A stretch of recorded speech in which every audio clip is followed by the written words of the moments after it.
Yo nací en la Ciudad de México, pero ese nacimiento, debo decirlo, fue hasta cierto punto casual, porque mi papá, que era militar, él fue en ese momento que yo nací comandante del 2º Batallón en la Ciudad de México. Y él era originario de Tepic, mis abuelos, uno de Santa María del Oro y otro de Tepic, y mis bisabuelos de San Pedro Lagunillas, de Compostela y de Santa María del Oro. Entonces las raíces mías son nayaritas, si bien en ese tiempo que mi padre estaba allí, pues nací allá. Sin embargo, a partir de los 3 años de edad me vine junto con ellos, mis papás, e hice aquí todos mis estudios, desde el jardín de niños, primaria, secundaria, preparatoria, e inicié la carrera de Derecho con mis compañeros que después formaron la primera generación de los egresados de la Universidad de Nayarit, de Facultad de Derecho. En el año 64, que es cuando empecé esta carrera de Derecho, yo tenía ciertas dudas respecto si estudiaba la carrera diplomática, que era la que me gustaba, si estudiaba la carrera de letras, que también me interesaba, y finalmente pues empecé la carrera de Derecho, pero ahí es donde yo sentí que mi vocación más profunda era la vocación sacerdotal, que es una vocación de servicio abierto,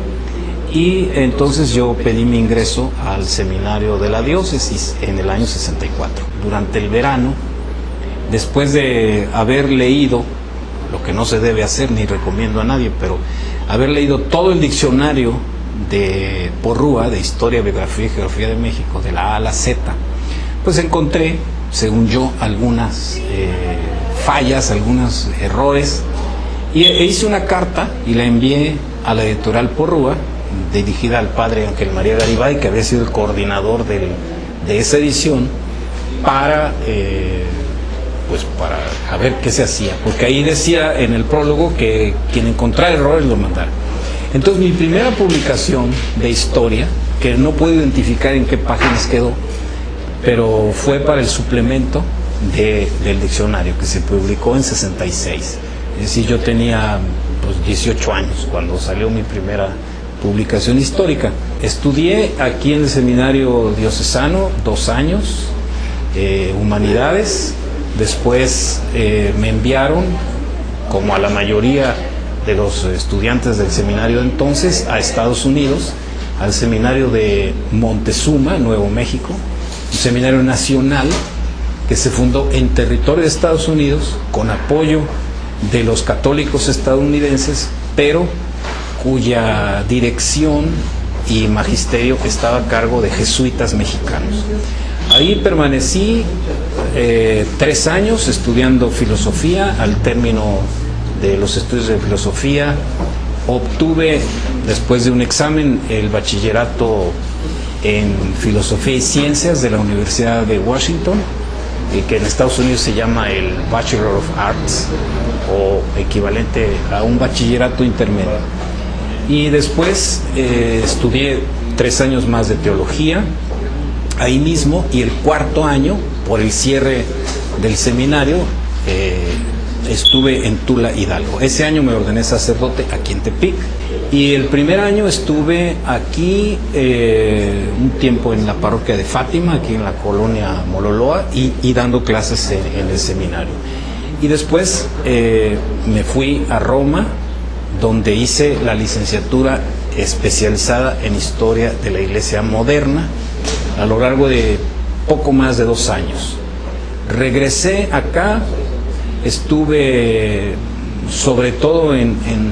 tareas de tipo administrativo y de relaciones aquí en la curia de la diócesis, hasta que después de un tiempo suficientemente largo, en el que, por ejemplo, tuve oportunidad de estar también en algunos cursos especiales en Colombia, Cuando se abrió en la Ciudad de México la Universidad Pontificia, en 1982 me invitaron a formar parte del claustro fundador. Y ahí sí ya estuve propiamente dando clases y haciendo investigaciones que empecé a publicar en la revista de la universidad, Efemérides Mexicana, y en algunas otras situaciones. Cuando tomó posesión de la presidencia de la República el licenciado Salinas, el señor arzobispo Suárez, que había sido obispo mío aquí en Tepic, y en ese momento era arzobispo de Monterrey y presidente de la conferencia episcopal, me invitó a que estuviera en un equipo que era un equipo del PRI, encabezado por el licenciado Colosio, para empezar a buscar desde el punto de vista histórico, pero también jurídico, la posibilidad de los cambios constitucionales, concretamente del artículo 130 de la ley reglamentaria y de algunas situaciones que tenían que ver con eso, y también las relaciones diplomáticas con la Santa Sede. Ese tiempo estuve trabajando, yo siempre digo que primero de manera secreta, luego discreta y finalmente pública, hasta que pues ya se presentó todo este material. Me tocó estar bastantes veces en reuniones con diferentes funcionarios, sobre todo federales, y con el nuncio apostólico, Brillone y otras personas, y finalmente cuando se hicieron los cambios constitucionales, pues yo pude regresar. Jamás abandoné la Universidad Pontificia, aunque estuve en un seminario en la UNAM, y a partir de entonces traté de trabajar en el lado de la cultura. Entonces, en 1993 me tocó coordinar una exposición artística, yo siento que de las mejores que ha habido en toda la historia de México, que se llamó Tesoros Artísticos del Vaticano. Trajimos unas 240 piezas de los museos vaticanos y de la biblioteca, y se exhibieron en el Colegio San Ildefonso, en la Ciudad de México. El valor de esa exposición era no solo la parte pues estética, sino también de decir que podía haber una relación dentro de la cultura entre la Iglesia y el Estado mexicanos, y sobre todo entre la Santa Sede y el pueblo mexicano. Después continué con mis clases y tareas de ese tipo, pero al mismo tiempo estuve al frente de una entidad que se llamó la Comisión Nacional de Arte Sacro, en el lado de la cultura, sobre todo el patrimonio cultural. Y entonces puedo decir que de 1994 o 95 al 2003 estuve viendo la cuestión del patrimonio de origen religioso de México, gracias al apoyo pues principalmente de un grupo que se llama Adopte una obra de arte, encabezado entonces por doña Beatriz Sánchez Navarro, hija de don Juan Sánchez Navarro, muy conocido empresario, para ver cómo ese patrimonio, a veces perdido o por lo menos muy destruido, se podía rescatar. Así estuve hasta el año 2003, donde pues ya pensé que convenía ahora sí formalizar y cerrar la parte académica, dedicándome al doctorado, porque aunque yo me inscribí al doctorado en historia desde 1991, de hecho no había avanzado más que con los cursos, pero no había hecho propiamente el trabajo de tesis. Lo hice gracias a que me invitaron a formar parte del Departamento de Historia en la Universidad Iberoamericana, y ahí el rector, el padre González Torres, me dijo: te doy tiempo para que hagas la tesis. La publiqué en el 2005, bueno, la presenté, la publiqué después, y entonces terminé mi doctorado e hice, pues ahí estuve en el Departamento de Historia también escribiendo, y luego me dediqué a hacer este trabajo del archivo de Washington, que estaba ahí pendiente desde muchos años atrás y que creo que abrió unas líneas de, pues más que de investigación, de interpretación, que todavía están por asimilarse. Sin embargo, para mí la Ciudad de México ya me estaba resultando muy pesada en el aspecto de, sobre todo, los traslados y el costo de la vida. Entonces resultaba que estaba viviendo prácticamente en un régimen deficitario y además con demasiado tiempo ocupado en ir de un lado a otro. Por ejemplo, los días que me tocaba una clase a las 9 de la mañana tenía que salir a las 7. Que si aquí, donde vivo ahora, en Jala, en 2 horas llego a Guadalajara y hasta acabo, hasta desayuno, como o algo. Es decir, la calidad del tiempo es distinta.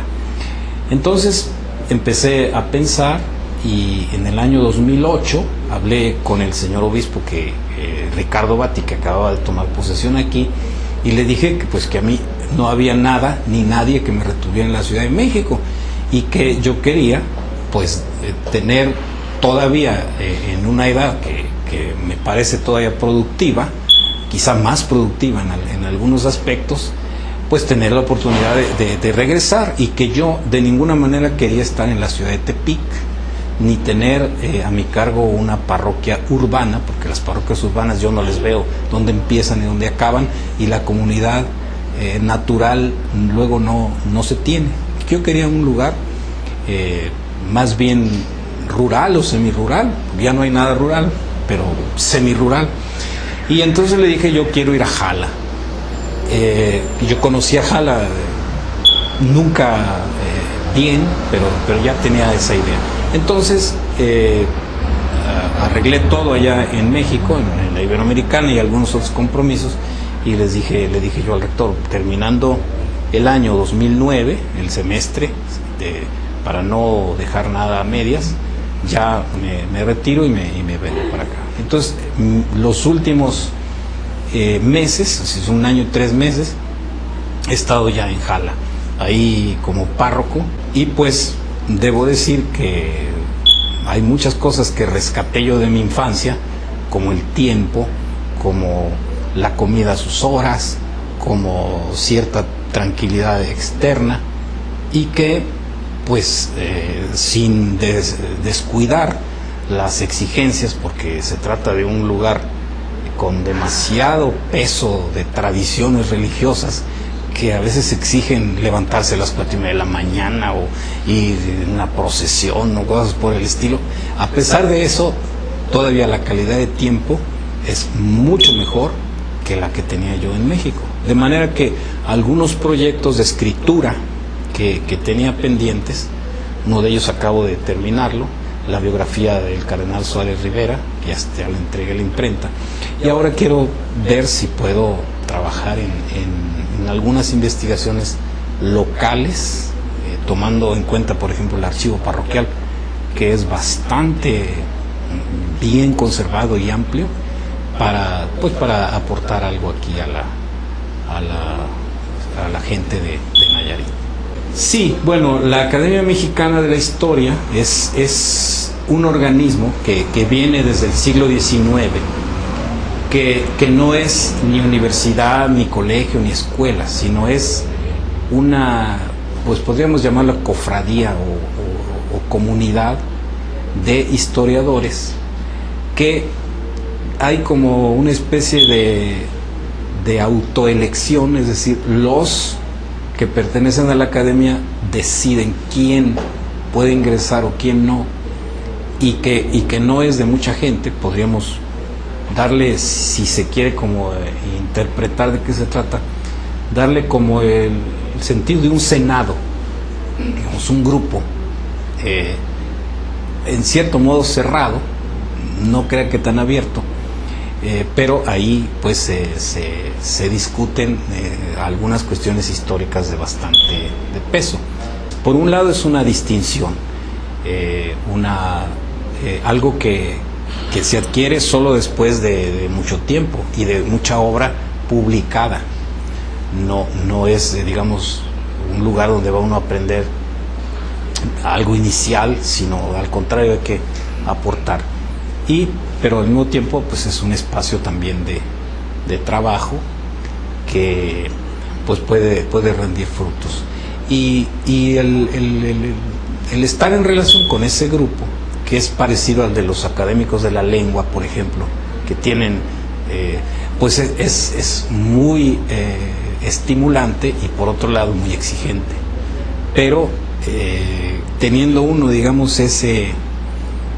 poder decir uno, yo soy de la Academia Mexicana de la Historia, da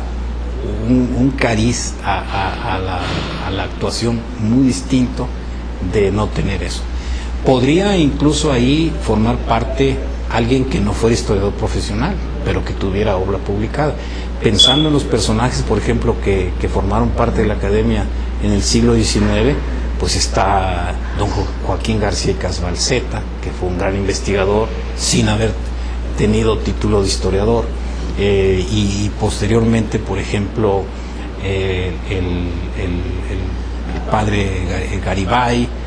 que tampoco tenía estudios de historiador, y muchos más. Pero pues ahí trataré, por ejemplo, está don Miguel León Portilla y personas así. Pues eso es lo que ahorita vamos a ver